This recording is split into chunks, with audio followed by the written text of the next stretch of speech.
Tom Sawyer, Detective, by Mark Twain. Chapter 1.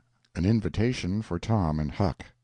Note: strange as the incidents of this story are, they are not inventions, but facts, even to the public confession of the accused. I take them from an old-time Swedish criminal trial, change the characters, and transfer the scenes to America. I have added some details, but only a couple of them are important ones. M.T. Well, it was the next spring after me and Tom Sawyer set our old nigger Jim free, the time he was chained up for a runaway slave down there on Tom's Uncle Silas's farm in Arkansas. The frost was working out of the ground, and out of the air, too, and it was getting closer and closer on to barefoot time every day.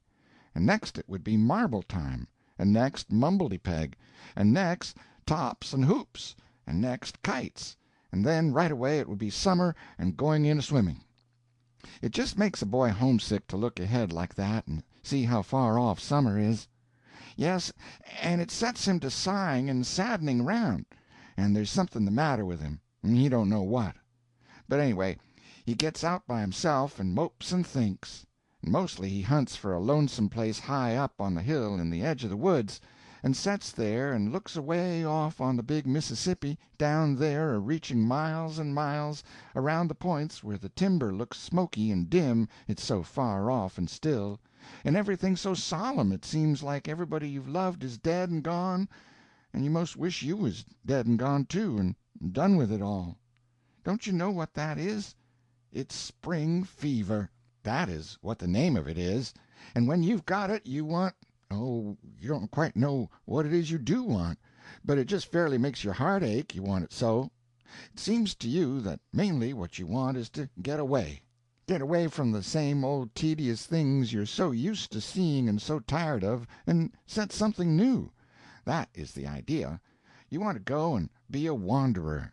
You want to go wandering far away to strange countries where everything is mysterious and wonderful and romantic. And if you can't do that, you'll put up with considerable less. You'll go anywhere you can go, just so as to get away, and be thankful of the chance, too.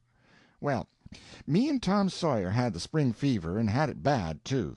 But it weren't any use to think about Tom trying to get away, because, as he said, his Aunt Polly wouldn't let him quit school and go traipsing off summers wasting time, so we was pretty blue.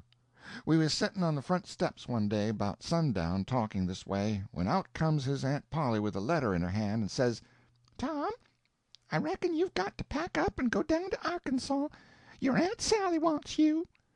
I most jumped out of my skin for joy.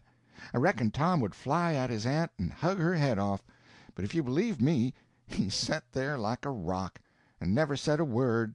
It made me fit to cry to see him act so foolish, with such a noble chance as this opening up. Why, we might lose it if he didn't speak up and show he was thankful and grateful. But he sat there and studied, till I was that distressed I didn't know what to do. And then he says, very calm, and I could have shot him for it, "Well," he says, "I'm right down sorry, Aunt Polly, but I reckon I got to be excused, for the present."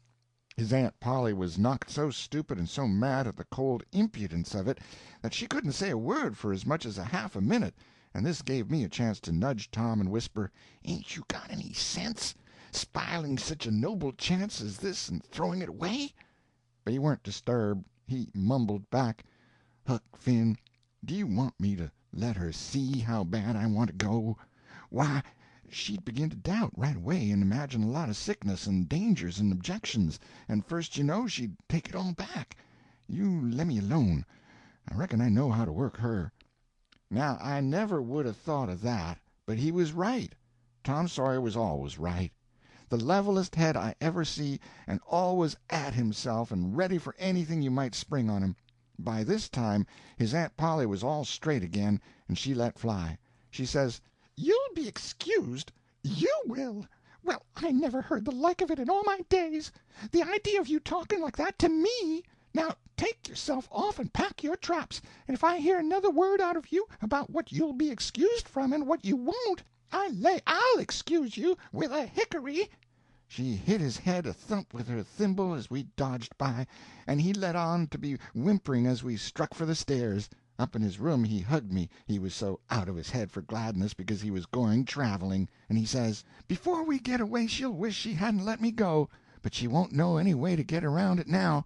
After what she's said, her pride won't let her take it back. Tom was packed in 10 minutes, all except what his aunt and Mary would finish up for him.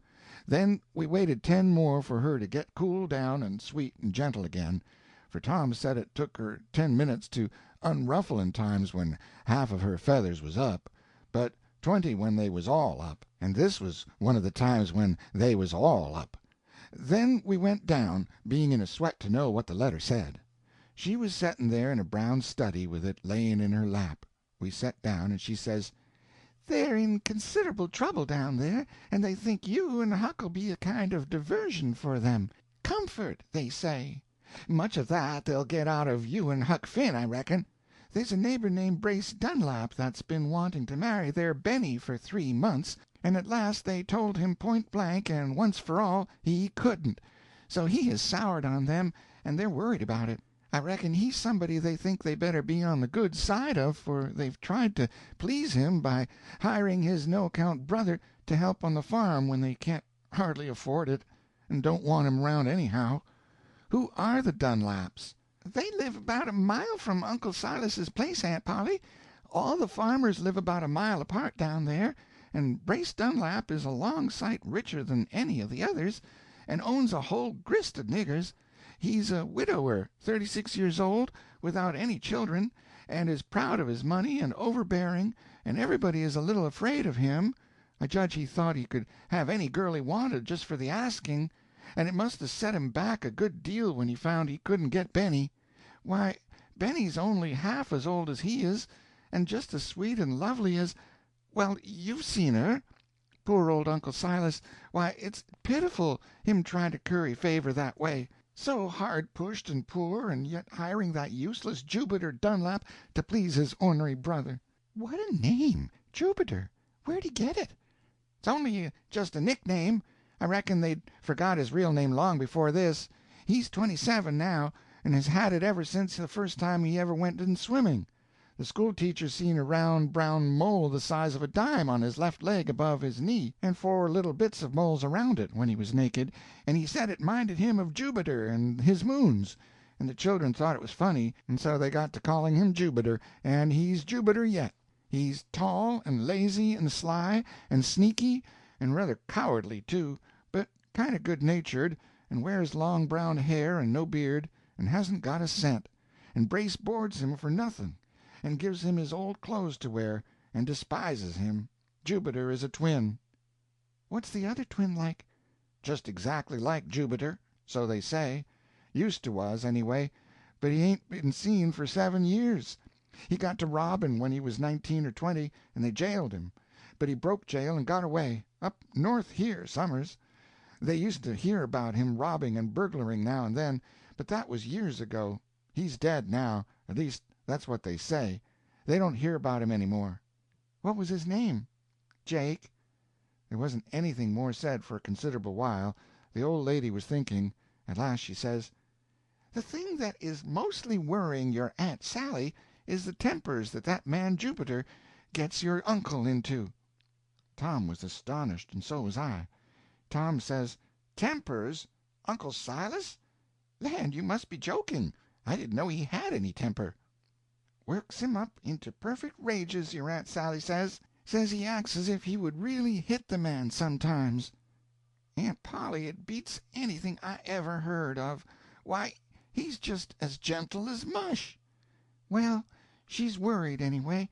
Says your Uncle Silas is like a changed man, on account of all this quarreling, and the neighbors talk about it, and lay all the blame on your uncle, of course, because he's a preacher and ain't got any business to quarrel. Your Aunt Sally says he hates to go into the pulpit, he's so ashamed, and the people have begun to cool toward him, and he ain't as popular now as he used to was. Well, ain't it strange? Why, Aunt Polly, he was always so good and kind and moony and absent-minded and chuckle-headed and lovable.